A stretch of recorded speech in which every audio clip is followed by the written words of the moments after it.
All right, coming out of the header there into the 4-inch. I'm sorry, 3-inch. Yeah, it might be 4-inch. I don't remember. Anyway, flex piece to the 3-inch. This is a 45, I believe, or it might have been a 33. I can't remember.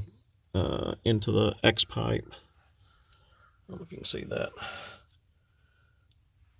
And then out the straights going towards the back.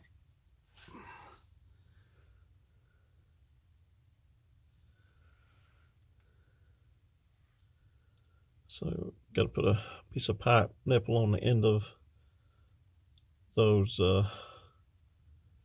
flex joints, and I'll either weld or clamp that. I'm not sure.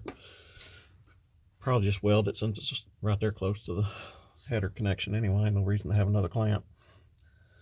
Then weld this connection on both sides, and then I've got to weld that up. It's just tacked right now.